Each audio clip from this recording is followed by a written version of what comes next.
Hello, everyone, and thank you so much for joining me for Daily Spark TV. You guys know who I am. I'm Dr. Angela Butchchester, and you know what I like to do on my show. Say it with me. I want to enlighten, inspire, and empower you to become your best self. Now, scripture reminds us that the tongue is a small thing that makes grand speeches, but a tiny spark can set a great forest on a fire. And that's what we want to do today. We want to get you fired up about International Women's Day and our guest, Janet M. Taylor. So go on, get comfy, get cozy, get your coffee or get your tea because we are about to get started.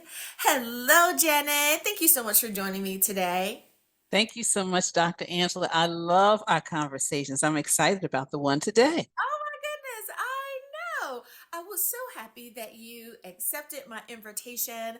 And I said, who better to have on for International Women's Day than a woman who is known internationally, the Janet M. Taylor. So thank you so much for spending some time with me and with my listeners and my audience. I appreciate you so much. And I appreciate you as well. Oh, thank you.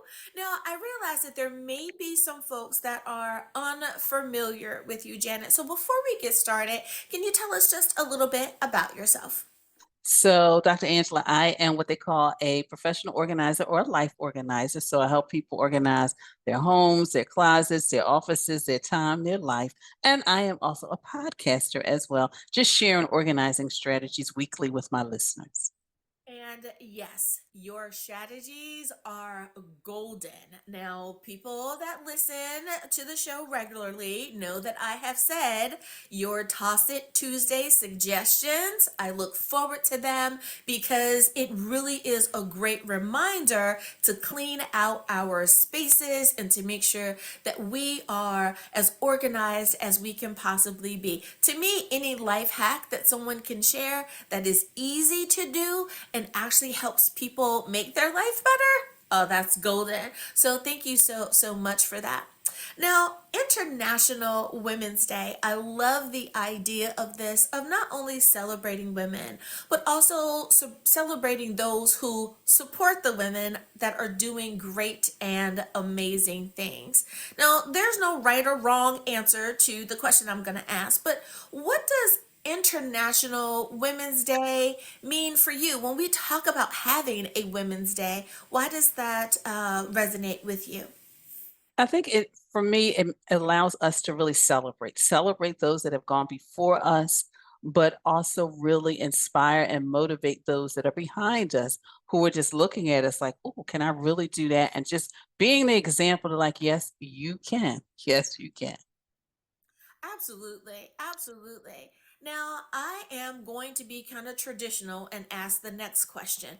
It is something that I have made note that we tend to talk about work life balance, and we only ask these questions of women. So, along that same vein, and I do understand because women do so much. We work during the day or whatever our shift is, and then our personal life, we tend to be, wives, moms, sisters, daughters. So the hats never tend to really come off. Now, with that being said, how do you help your client base and your listening audience deal with work life balance? I think the first thing is to really recognize, and like you just mentioned, Dr. Angela, all the things we do. Because one of my clients is like, Janet, I'm tired. I says, yes, but you are an administrator of this school. You also kind of manage the lunchroom. You also teach a class. You're a mother. You're a grandmother. You're a community person. So sometimes, first of all, understanding all of the things we do, but also in regards to the work-life balance is knowing that sometimes we can't do all the things all the time because I think we cram our schedules and our class and our calendars like we do our classes. And I use myself as an example. For 18 months, I was a full-time caregiver for my mother, and that was it. I knew I didn't have the capacity for anything else. And sometimes we have to understand in certain seasons, we just don't have the capacity to put anything else on our plate. What are some of the suggestions that you give to your client base, or what are some ways in which you utilize the all encompassing version of self care? So I always tell my clients to schedule it. Because for some reason, we schedule everything else, Dr. Angela, between the hair, the doctor, and maybe the kids or the pet has. But when it comes to us, we say, oh, yeah, I'm going to do this. But then other things come up. So schedule it. And then sometimes, even in scheduling it, it doesn't have to be anything major like going away for a weekend. It could just be a moment or some time. But I also tell people there's almost 3 times a day we can do really some self care. In the morning, whether you get up, you meditate, you pray, you may exercise, or you walk the dog. Midday is when sometimes we just don't do it because we don't take those lunches, we don't take those breaks, whether you're working for somebody else or working for yourself.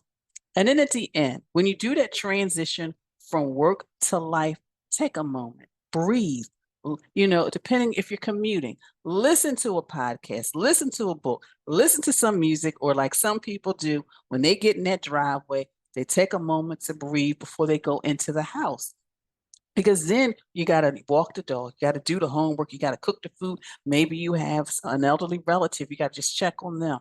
So, really, we can do it 3 times a day. It doesn't take long, but also making sure you take that time, you schedule it. And then for me, Dr. Angela, because it's easier, because I am single currently, I always say that because I'm careful with my words, is that I have do nothing days where I just do nothing. I do meal prep. So if I do meal prep, that means I don't really have to cook anything. I just watch a movie. I either read a book, just do some quiet time, some reflective time, because our bodies need it. If we didn't refuel and replenish our minds and our bodies, we would be like the car on the side of the road, trying to get some gas. Now, Mhm. that leads me to the next question of mindfulness. So many times, to me, mindfulness is like self care of others, right? It is being aware of you and your proximity to other people, their needs, wants, and all of that. Um, you may not necessarily use that word, but how do you help your clients with understanding that mindfulness and self care go hand in hand, and how are they beneficial to themselves? And I think sometimes when you were saying that, the first thing that came to my mind sometimes is really knowing when to ask for help. Because sometimes we need to be mindful and knowing that, yes, we want to do whatever it is, and we want to do it in excellence. And then we get into all that perfectionism, which sometimes can even cause stress. But sometimes we just need a little help. Someone shared with me, a fellow organizer shared with me that she allowed her husband and her trash out. She said because, and she was mindful in knowing how she is because she wants things done a certain way. But she said, you know what? As long as it gets done. And sometimes just allowing ourselves and being mindful, yes, these things need to be done, but there's somebody else who can do it. And they may not do it like us, but at least the task gets done and it's okay. Oh my goodness. And I'm trying to hold my laughter back because how many times do we hear the conversation? Do we see the videos on social media, right? Where the guys are usually spoofing their wives or significant others saying, "She asked me 2 seconds ago to take the trash out. I couldn't even put the phone down before she's grabbing the trash and stomping out the door because I did not move in a nanosecond," right?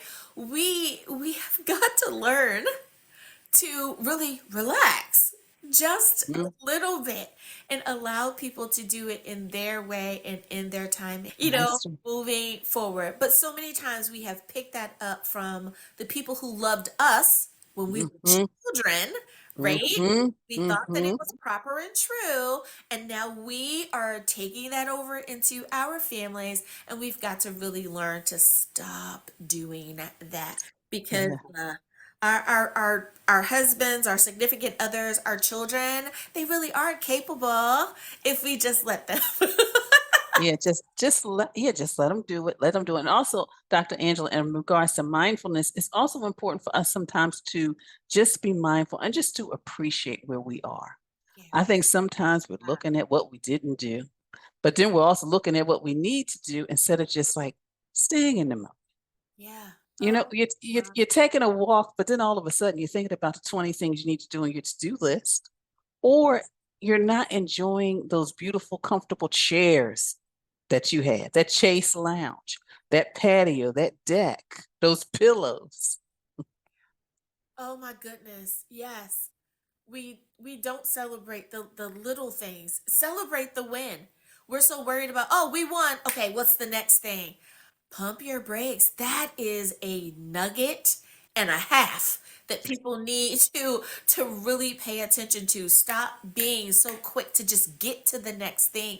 Enjoy the win. Oh, I love that. I love that. And what a great place to take our break. We can enjoy the win and let that roll around in our heads for just a second. Alrighty, everyone. We'll be back right after this.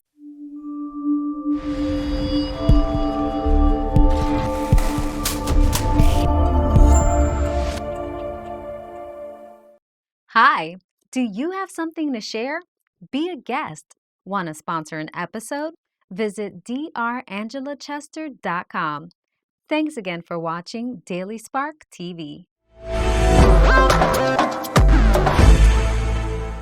And we are back. Thank you so much for joining us. Now, Janet, you just gave us such a nugget of wisdom. Now, one of the things that I find that helps keep me on track, do you find that in your assisting others, in teaching Mhm. others, that routines are important as well in your industry? Oh, definitely. Routines help people stay on track, but it also helps them develop habits. The routine of hanging things up, putting things away, the routine of scheduling when you need to do things. And that really helps people not only be more organized, but also really better manage your time in your life. I really agree with that. I find that so many times with my client base, some of their anxiety and some of the chaos that is created in their lives is because they do not have a plan. Like they don't have a routine. They don't Mhm, know what comes next. And everything is really and truly by the seat of their pants. Oh, let's go here. Kind of like, shiny thing, shiny thing. Oh, look. Oh, look. And mhm, it's how do you know where you are in time? How do you know where you are within the space of what you're trying to accomplish today? Now, some people, it's fine and it doesn't cause them, mhm, any unrest in any way. But I find that for the majority of people, they're looking for that routine, but they don't like that word, right? It's kind of mhm, like the word budget. People don't like people don't like being on a budget, but mhm, they don't mind accounting. They don't want to be on a diet, mhm, but they don't mind eating healthy. mhm, So mhm, for someone who may have an aversion to the word routine, mhm. how can we explain it or how can we introduce this newfound organization for them? It's more or less like life management. It's more or less when you wake up. I mean, my routine, I wake up, I go, in the bathroom, do what I need to do. When I come back, I make my bed up. And I do that because at the end of the day, I love coming into my bedroom and seeing a made bed because that makes me just want to relax. But then also, routines help you maintain order in your home. When you finish eating, you do the dishes, you put them in the dishwasher, you put them away. When you do the laundry, you fold it, you put it away. When you come home, you just put your coat away. And that helps create order. But also, when you really have those routines and then other people know those routines, Dr. Angela, then you have respect of boundaries because people know I'm an early riser. But they also know because I rise up early, that means Janet's going to go to bed at a certain time. So sometimes they'll text me, Janet, are you still up? Or Janet, I know I had to get the call in before because I know you're going to go to sleep. So it does that as well. And it just really almost create harmony and balance because you're getting enough sleep and you're taking care of yourself, but then also you're taking care of your home as well. So it's life management, if that word kind of helps a little bit better than the habits and the routines. I like that. And I think that most people are going to say, "Yes, that's what I'm doing. I'm managing my life." That organization that they're looking for. I love that. Now, I want to kind of switch a little bit and focus a little bit on our entrepreneur women, right? Mm-hmm. Now, we know that being entrepreneurs is not just a 9 to 5 kind of thing, right? Many people do not understand why we are willing to work 60, 80 hours a week, more than we should sometimes, right? Because we are creating and we're delivering and we're doing all of the things that we need to do. So sometimes folks don't understand why we're willing to work the 60-hour week when we could easily work a 40-hour week if we were working for someone else. When it comes to wellness and making Mm-hmm. sure that you are your best self, what are some encouraging bits that we can share with our entrepreneurial women? Well, I think first, if you are, in business for yourself, you need to take care of yourself. That means taking care of your body. That means making sure you get enough sleep. That makes sure you're eating right, doing the exercise, whatever that looks like for you. But it also truly means managing your time, really realistically knowing, this is what you're going to be working on, and also knowing your energy level. For me, I know there are certain tasks I can do at 6 a.m., Dr. Angela, and I can get them done. But then if you ask me to do that same task at 3 o'clock in the afternoon, it may take me a little longer. But then there's some tasks, I'm really good at 3 o'clock in the afternoon. So knowing that is really well. I mean, making sure you use the tools that you have, because sometimes we feel like we're just not doing anything and we don't know what to do. We have access to so many tools, and some of them are right in that wonderful device that we have called a cell phone. So just making sure you use that, but also one of the things I tell people is being realistic with your time. We can all say, you know what, Dr. Angela, I'm going to get that done in 15 minutes. When in reality, once I start working on something, it may take me longer. So I tell people, double the time. I know it may sound like really something unconventional, but double the time it's going to take you, because if you say it's only going to take 15, but it takes 20, 25, you're going to be stressed, overwhelmed, because it might be overlapping into something else. But if you schedule out 30 minutes and it takes 20, 25, you're going to be so happy because you did something before that you actually ran out of time. And just think about how many times if you said, oh, I'm just going to make a quick run to wherever, you meet up with traffic, then you go there, they might not even have what you want. Or there have been times when I've gone in the supermarket and I've seen all these people, Dr. Angela, like, where do these people come from? Well, that's because all the employees, they decided today was the day that they were going to switch the store around. So the milk used to be on the left, but now it's on the right where the potato chips used to be. So it's like, okay. So just allowing, but just really managing your time, making sure you take care of yourself and really enjoy the journey. But also one last thing, make sure you have a mentor. You gotta have a mentor in this whole entrepreneurial thing. You need somebody who's gone before you. And I had a wonderful conversation with the woman who's, she started out as a virtual assistant. I don't even know what title she has now because we've been together for 15 years, Dr. Angela. And I said, I can't even throw in the towel because I remember the day when you told me you were taking the towel away, hiding it so that I couldn't throw in the towel. So I love it. I love it. She's a great executive assistant. She has been, yes, she has been promoted. She is an executive assistant for sure. Not only is she protecting you and your peace from those that are trying to get to you, but she is helping you be the person that you said that you were going to be. I love that. I've taken the towel away and I've hidden it. Oh, I love that. I love that. Having the right people on your teams are so important. Now, this leads to my next question. Women in leadership, when we are in that leadership role and we are able to bring people on or mhm. assign them to a different task because we see their strengths in a different field, what are some things that we can do to encourage wellness, mindfulness, balance for our teams, for those people that we touch as well? How do we encourage them? Well, I have a great story, Dr. Angela. So when I was working on a government contract, the woman who I hired me to be on the contract, she called me. It was like, I think it was a Christmas, no, it was a New Year's Eve. She called me. She said, Janet, she said, so and so is going to call you. because he needs you to do something for the project and the contract. I want you to tell him you're not available until the new year. She said, because as a man, he doesn't know all that you might be doing right now. You might be cooking something, baking something, this, that, and the other. She said, and yes, I know they got the timelines, but they also have to respect your boundaries. So I am giving you permission to tell him no, and he has to get back to you in the new year. And I thought that was like just revolutionary. It was like, because me, I mean, I'm on a government contract. I'm like, okay, yeah, I'll squeeze it in.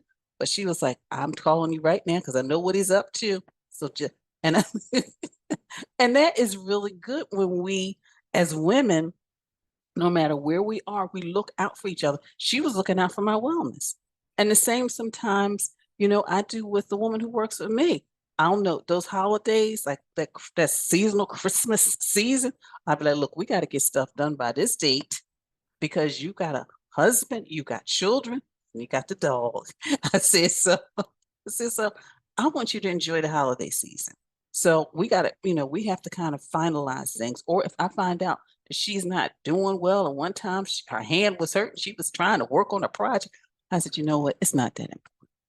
It really isn't. I mean, yes, I had deadlines, timelines, but it's not that important. And I think when we start really treating each other like that, that's when the wellness really, really kind of can be impactful. I could not agree with you more. So it's like being mindful, just having help everyone create that sense of balance. You are so right there. Yeah. Go ahead. Oh, and I just wanted to make one more thing in regards to being the entrepreneur. So I had a presentation that I was asked to do on 5:30 Pacific time. So it's 8:30 my time. So when I'm doing the presentation and people are like, wow, you are full of a lot of energy. And I said, you know why? Because it was about wellness and balance. I said, because I knew I was going to do this at 8:30 my time. So therefore I adjusted my start time. Yes, I wasn't at, because usually I'll get up, 5 a.m., sometimes a little earlier. I said, but yes, I was still up, but I allowed myself for a little nap. I absolutely. said, so I could give to you what I know you were expecting instead of somebody who had been up since 5 o'clock, didn't take a nap, working all day, didn't come to you tired. No, that's not how I present. So yes, we have to kind of take that's balance too. So That's right. I love that. I love that. Now, one last question for you, and that is one of inspiration. Now, I realize that I am a person of faith whose faith is intertwined in everything that I do, but I don't want to assume that everyone else operates from that perspective. So I want to ask you, what really inspires you to continue to be the person that you are? Is your faith walk included in that? Not do you go to church every Sunday, but is your faith walk a part of keeping you inspired to be the woman that you are? Yes, it does. My faith walk, but also my mentor, because we have regular meetings every other week. Right now, it seems like it's weekly, which is fine. But just having those conversations, because the mentor for me was so instrumental, because when we met years ago and I was taking a class with her, one of the things she wanted me to do, Dr. Angela, was get in front of the class and just not only welcome everyone, but let everybody know what the lesson was, if there was any upcoming tests, et cetera. She said, I want you to do it. And I didn't realize what that was doing to me. That was getting me comfortable being in front of people. Because at that time, I was like, these people, they got all these different degrees and this, that, the other, and licenses and this and that. And she was like, I want you to do it. And so that's what really that knowing people, not only my faith, but knowing people have that kind of giving me that support. But then also sometimes just reading just the little things somebody might put on social media. It's like that motivates me. When I hear my colleagues telling me, Janet, we love and toss it Tuesday, I'm thinking, but you do the same thing I do.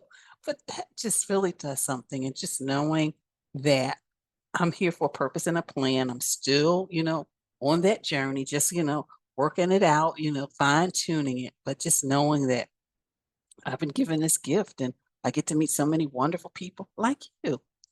Absolutely. I love it. I love it. As scripture would remind us, iron sharpens iron. So we have to continue to just be who we are and walk our walk, talk our talk, and help others along the way. And I love women that are empowered, women that are empowering women, inspired women that are inspiring women. So Janet M. Taylor, thank you so much for spending some time with me here today and inspiring, empowering, and encouraging our listeners today. I appreciate you so much. Now, before I let you go, though, I know someone wants to say, Dr. Angela, you better not let her leave. Don't worry, I'm not going to let her leave without asking.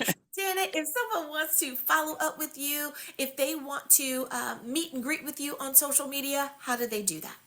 Well, of course, you can always go to my website, which is janetmtaylor.com. And of course, you can follow me on Instagram at Janet the Organizer. I love it. Thank you again, Janet, for being a guest today. Thank you so much, Dr. Angela. I always enjoy our conversations. I know we could talk forever. I love it. I love it. Well, listeners, thank you for spending some time with us here today as well. You could have been anywhere, but you chose to spend it with us, and I thank you for doing so. I hope that we have once again enlightened, inspired, and empowered you.